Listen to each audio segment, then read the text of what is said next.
Hello everybody, सुप्रभात बच्चों। आशा करती हूँ आप सभी अच्छे होंगे घर में। और उसी के साथ साथ 3 क्लासेस हमारे ऑलरेडी हो चुके हैं, उसके अंतर्गत नोट्स वगैरह दिए गए हैं, आपने अपनी कक्षा क्लास वर्क में लिखे होंगे। तो आइए आज हम नया टॉपिक ढूंढेंगे पढ़ने के लिए। तो ग्रामर के अंतर्गत यानी व्याकरण भाग के अंतर्गत आज हम पढ़ेंगे वर्ण विच्छेद।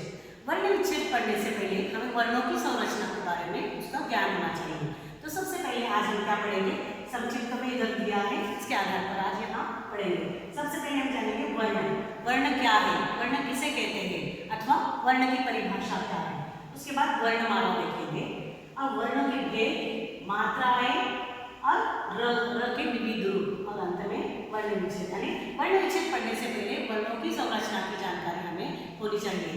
ये आपने 6ठी और 7वीं कक्षा में ऑलरेडी पढ़ा है, लेकिन फिर भी संक्षिप्त में इसका विवरण करके हम वर्ण विच्छेद के पास जाएंगे। तो ठीक है, सबसे पहले हम जानेंगे वर्ण। वर्ण यानी क्या होता है। वर्ण प्रत्येक भाषा के अपने स्वरूप को लिखने का एक जरिया होता है, अथवा पहचान का एक चिन्ह होता है। उसे हम क्या कहते हैं, वर्ण कहते हैं। तो वर्ण के सबसे पहले कितने भेद होते हैं हम जानेंगे। तो सबसे पहले वर्ण के 2 भेद होते हैं। कितने भेद होते हैं, 2 भेद। तो उसमें पहला आता है स्वर, पहला भेद आता है स्वर और दूसरा आता है व्यंजन। ठीक है, कौन सा भेद, उसके स्वर वर्ण के कितने भेद हैं, मूलतः 2, स्वर और व्यंजन। तो सबसे पहले हम देखेंगे स्वर किसे कहते हैं। यहाँ पे लिखा है अ, आ, ई, उ, री, ए, ऐ, ओ, औ, अम और आ। तो देखिए अ से लेकर औ तक जो होते हैं उसे हम क्या कहते हैं, स्वर वर्ण। क्या कहते हैं, यहाँ तक जो है, यहाँ से यहाँ तक इसे हम क्या कहते हैं, स्वर वर्ण। और अम और आहा को हम क्या कहते हैं, अयोगवाह। क्या कहते हैं, अयोगवाह। यानी इसको हम क्यों कहते हैं, क्योंकि इसके पीछे लगने के कारण अम अनुस्वार और अनुस्वार और आहा को हम यहाँ पे स्वरों के पीछे स्थान दिया गया है, किंतु इनके पीछे लगने के कारण ही इनको स्थान दिया गया है। इसलिए इनकी ये दोनों के जो स्थान है स्वरों के साथ ही दिया गया है। तो कुल मिलाकर स्वरों की संख्या कितनी हो गई, 13। अ से लेके औ तक जो है 11 है, और अम और आहा को भी इसमें स्थान दिया गया है। इसलिए स्वर वर्णों की संख्या हो गई कितनी, 11। तो स्वर वर्ण कितने हैं, 11, और अम और आहा को यहाँ पर स्थान दिया गया है, यानी इसकी संख्या हो गई 13। कितनी हो गई, 13। तो इसे हम स्वर वर्ण कहते हैं। वर्ण ये तो केवल स्वर वर्ण हो गए। तो उसके बाद हम देखेंगे व्यंजन वर्ण। ठीक है, इसका दूसरा भाग है व्यंजन वर्ण। व्यंजन वर्ण क से लेकर ह तक जो है उसे हम कहते हैं व्यंजन वर्ण। तो इसे किस प्रकार उच्चारण करते हैं हम संक्षिप्त में देखेंगे। क, ख, ग, घ, ञ, च, छ, ज, ञ, ट, ठ, ड, ण, त, थ, द, न, प, ह, ब, भ, म, य, र, ल, व, श, श, स, ह। तो क से लेकर क तक जो है ये क्या है, व्यंजन वर्ण। ठीक है, यहाँ से लेकर यहाँ तक। लेकिन क से लेकर म तक जो है इसे हम क्या कहते हैं, स्पर्श व्यंजन। क्या कहते हैं, स्पर्श व्यंजन कहते हैं। ठीक है, और उसके बाद क्ष, त्र, ज्ञ, श, इसको हम क्या कहते हैं, संयुक्ताक्षर। ठीक है, तो स्पर्श व्यंजन कहाँ से कहाँ तक है, क से लेकर म तक जो है ये हम स्पर्श व्यंजन कहते हैं।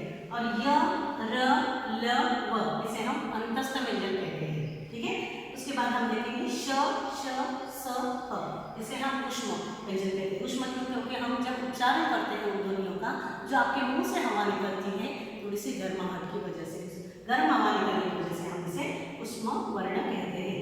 अंत में आते हैं संयुक्ताक्षर। संयुक्ताक्षर कौन से हैं, 4, क्ष, त्र, ज्ञ, श। देखिए अगर यहाँ से लेकर यहाँ तक व्यंजन है तो इसमें भी अलग अलग कैटेगरी है। इसको स्पर्श व्यंजन कहते हैं। य से लेकर व तक जो है अंतस्थ व्यंजन कहा जाता है। श से लेकर ह तक जो है उसे ऊष्म व्यंजन कहा जाता है। क्ष, त्र, ज्ञ इसे हम क्या कहते हैं, संयुक्त अक्षर कहते हैं।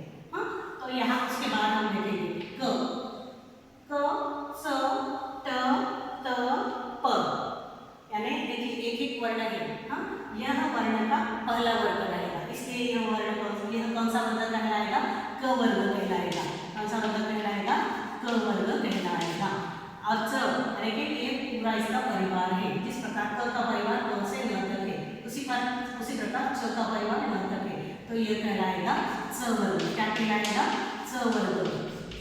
उसी प्रकार ट भी एक वर्ग है, यानी इसका प्रथम जो वर्ण होता है वह उसका वर्णों की पूरा परिवार है, इसको वर्ग कहलाता है। उसी प्रकार ट भी एक वर्ग है, प भी एक वर्ग है। ठीक है, तो आप यहाँ से देखिए, ये हमने देखा कि स्वर कौन से है, स्वर वर्ण कितने हैं? 11 + 2 13, यानी यहाँ से लेकर यहाँ तक कुल मिलाकर कितनी संख्या है। हाँ, और उसके उपरांत भी और यहाँ पे 2 शब्द वर्ण छूट रहे हैं, ड और ड। हाँ, इन सबको अगर मिलाया जाए क से लेकर क तक, तो इसकी संख्या 33 होती है। और उसके बाद ये 4। ठीक है, तो हम देखेंगे 11 + 2 कितने हो गए? 30, राइट। उसके उपरांत हम देखेंगे 33, यहाँ से लेकर यहाँ तक जो है 33, तो हम यहाँ जोड़ेंगे 33 जमा, उसके बाद देखेंगे ये 2 + 2, उसके उपरांत हम देखेंगे संयुक्त अक्षर। एक संयुक्त अक्षर कितने हैं? 1 2 3 4, तो संयुक्त अक्षर कितने हैं? 4। तो कुल मिलाकर वर्णमाला कितने शब्द वर्णों की हो गई? 52 यानी 52। अगर ये स्वर वर्ण है और ये व्यंजन वर्ण है,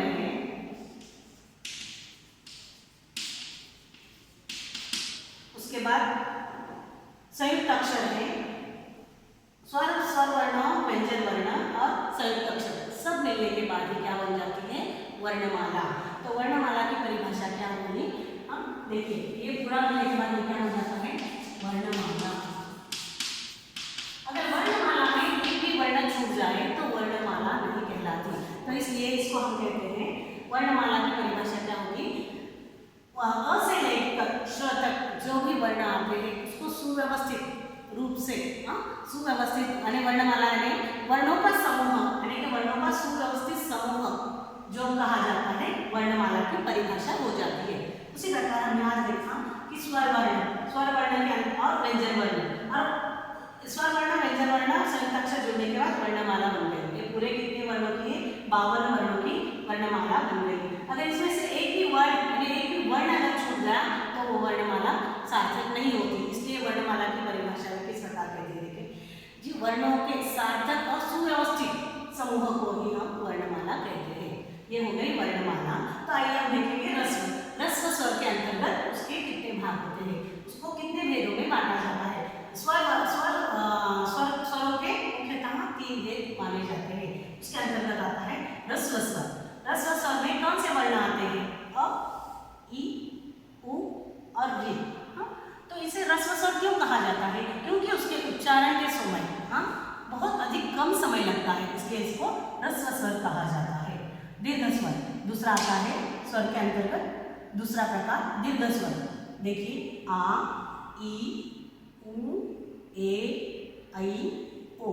देखिए रस्व स्वर के मुकाबले दीर्घ स्वर को दुगुना समय लगता है। कितना समय लगता है? दुगुना। यानी अगर आप देखिए रस्व स्वर को आधा मिनट लग रहा है यहाँ पे, तो दीर्घ स्वर को इससे दुगुना यानी इसको 1 मिनट लगेगा। और रस्व स्वर की मात्रा 1 मानी जाती है। रस्व स्वर की मात्रा कितनी मानी जाती है? यहाँ पे 1 मात्रा मानी जाती है। तो दीर्घ स्वर की 2 मात्राएं मानी जाती है। क्या आप आगे पढ़ेंगे?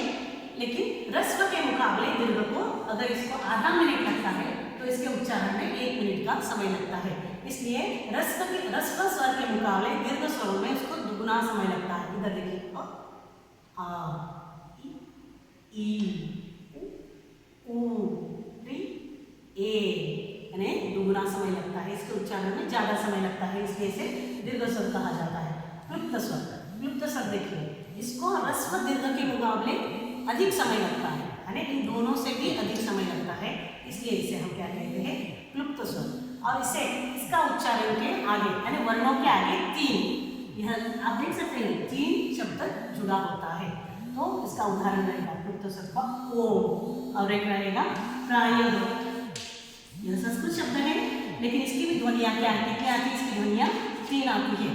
तो इसलिए इसके इसके वर्ण के आगे 3 जमा होता है। इसका और एक एग्जाम्पल आप देख सकते हैं अथवा उदाहरण के तौर पर प्रायः, ये भी क्या है, मुक्त स्वर के लिए एक उदाहरण है। तो हम आज हमने देखा वर्ण और उसके भेद, स्वर और व्यंजन। उसके बाद स्वर वर्ण और उसकी संख्या, व्यंजन वर्ण और संयुक्त अक्षर। तो उसके बाद हमने व्यंजनों के भी प्रकारों में देखा। यहाँ पे क वर्ग देखा, वर्ग देखे तो इसे हम एक मान, यहाँ पे हम एक नतीजे देखें। क का प्रथम वर्ण, पहला वर्ण, क वर्ग में का दूसरा वर्ण, इसे दूसरा वर्ण कहा जाता है। यह तृतीय और ये चतुर्थ और ये पंचम। तो ये जो लाइन है लास्ट की आप देख सकते हैं, इसको हम पंचम अक्षर भी कह सकते हैं अथवा पंचम वर्ण भी कह सकते हैं। या अगली क्लास में हम देखेंगे पंचम वर्ण, क्योंकि वर्ण विच्छेद इसके आधार पर भी है, इसलिए आपको ये इसकी पृष्ठभूमि अथवा वर्णों की संरचना का ज्ञान आपको होना अति आवश्यक है। तो यहाँ पे हम पंचम वर्ण भी कह सकते हैं अथवा पंचम अक्षर भी कह सकते हैं। तो इसमें से कुछ वर्ड्स अपने अगले क्लास में हम अगले सेशन में देखेंगे। तो संयुक्त अक्षर का हम किस प्रकार, संयुक्त अक्षर क्यों कहते हैं, तो संयुक्त अक्षर की क्या परिभाषा होती है अथवा वर्ण की परिभाषा। वर्ण जो है अपने आप में ही स्वतंत्र होते हैं, उसका उच्चारण स्वतंत्र तरीके से किया जाता है, किंतु व्यंजनों को स्वरों की सहायता के बिना हम नहीं बोल सकते, इसलिए व्यंजन की क्या व्याख्या होगी, व्यंजन की व्याख्या होगी व्यंजनों को स्वरों की सहायता के बगैर हम नहीं बोल सकते, तो उसे व्यंजन कहते हैं। तो आगे हम देखेंगे संयुक्त अक्षर को हम संयुक्त अक्षर क्यों कहते हैं। अरे देखिए, इसमें एक ही वर्ण में 2 शब्द होते हैं, 2 वर्ण होते हैं, एक पूर्णा और एक आधा।